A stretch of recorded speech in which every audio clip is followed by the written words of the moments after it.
오늘의 주제, 예비 남편의 우울증. 결혼을 앞둔 예비 남편의 우울증을 어떻게 해야 할지 고민 중인 사연이 도착했어요. 함께 생각해보아요. 네, 이번에도 30대 여자분의 사연이네요. 저는 제 예비 남편의 우울증이 걱정됩니다. 원래도 장걱정이 많던 사람이긴 했는데 결혼을 앞두고 코로나가 심해지면서 가게 매출도 떨어지고 그러니 매우 우울해합니다. 계속 비관적인 말만 해요. 제가 옆에서 도와줄 수 있다, 함께하자 계속 이야기해도 그 감정에서 잘 헤어나오지 못하는 것 같아요.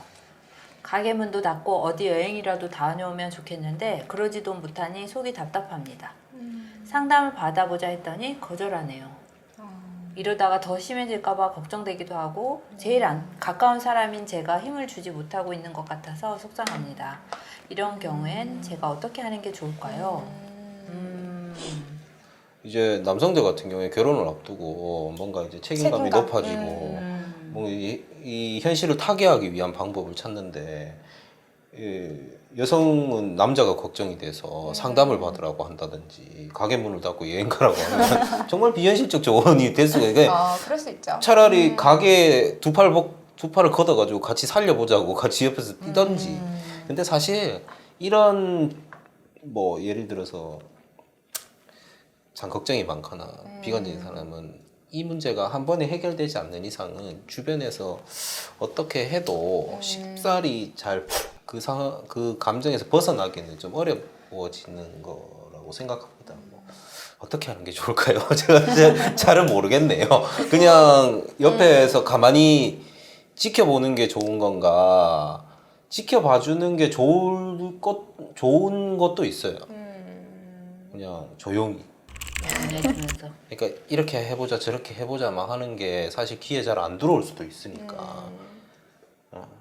관계 날씨 TV 구독, 좋아요 부탁드려요. 굉장히 가까운 사람인 거죠. 결혼을 하시는 분이라고 하니까. 그러면 실제 굉장히 가까우신 분이 감정적인 어려움을 갖고 있을 땐 전달이 될 수밖에 없어요.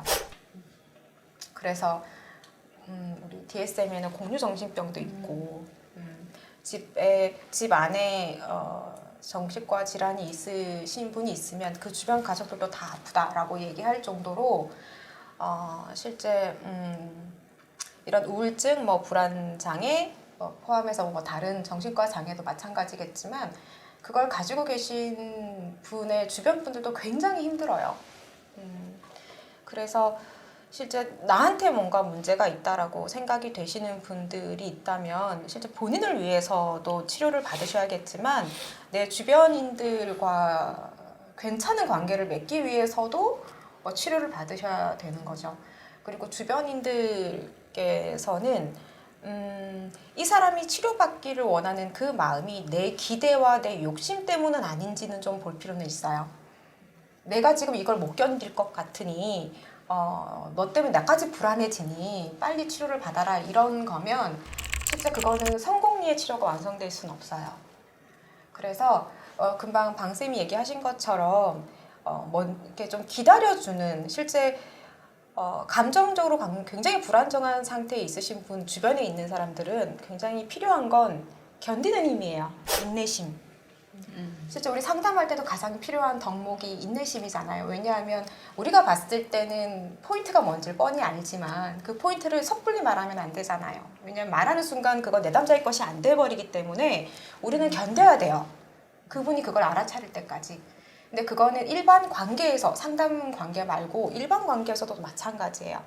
내가 백날 이야기해봤자 상대방의 자아 강도와 받아들일 준비가 되지 않으면 그거는 소용이 없어요. 그래서 사랑한다면 견디는 방법밖에 없어요. 다만 견딜 때 나까지 소진되는 번아웃 되는 정도로 견디면 안 되겠죠. 그럴 때는 본인이라도 본인을 다독이는 방법을 찾으셔야 돼요.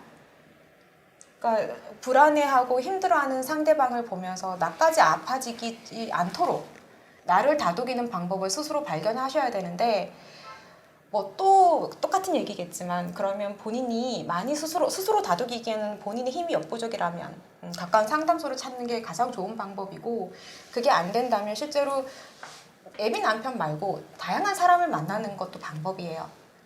예비 남편 되실 분 욕을 좀 하면 어때요, 그죠?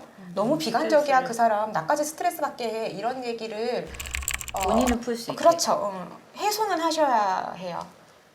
그리고 사랑하시니까 옆에서 묵묵히 그분이 하는 것을 그냥 도와주세요. 그게 아닌 것 같아도 일단은 그걸 좀 같이 하다 보면 상대방이 마음의 문을 이 정도로 이 사람이 나의 곁에서 옆에서 함께하는 걸 보면서 마음의 문을 열 거예요. 굉장히 저는 부부 상담할 때 놀라운 건 이 사람이 계속 저랑 살까요? 라고 의문을 계속 던지는 분들이 계세요. 결혼을 하고 살고 있음에도 불구하고 내가 이런데 이 사람 계속 나랑 살까요? 이혼한다 하지 않을까요? 라고 얘기하시는 분들이 굉장히 많거든요. 근데 상대방은 그런 생각 하지 않는데 그러니까 그게 그렇죠. 그러니까 본인이 갖고 있는 비관성이 본인이 하고 있는 일뿐만 아니라 본인이 갖고 있는 이 관계에서도 불안함으로 와닿는 거거든요. 그렇기 때문에 일단 거기에 대한 안정감을 주는 것도 되게 중요해요. 내가 너의 옆에 있다. 묵묵히 그냥 있다. 어떤 상태든 나는 너의 옆에 있을 것이다. 라는 모습을 조금 보여주는 것도 필요하고 대신에 본인이 번아웃되지 않는 선에서 본인을 지켜가며 친구들도 만나고 본인 취미 활동도 하고 문화생활하고 필요하시다면 본인이 상담도 받고 그리고 그래서 건강한 에너지를 좀 주는 그렇죠. 것도 필요할 것 같아요. 그게 굉장히 중요하죠. 그리고 내가 상담받아서 좋아지는 모습을 그냥 보여주기만 해도 주변에서 상담을 받는 사람이 굉장히 많아요. 그렇게 저는 내담자들이 늘어나고 있거든요.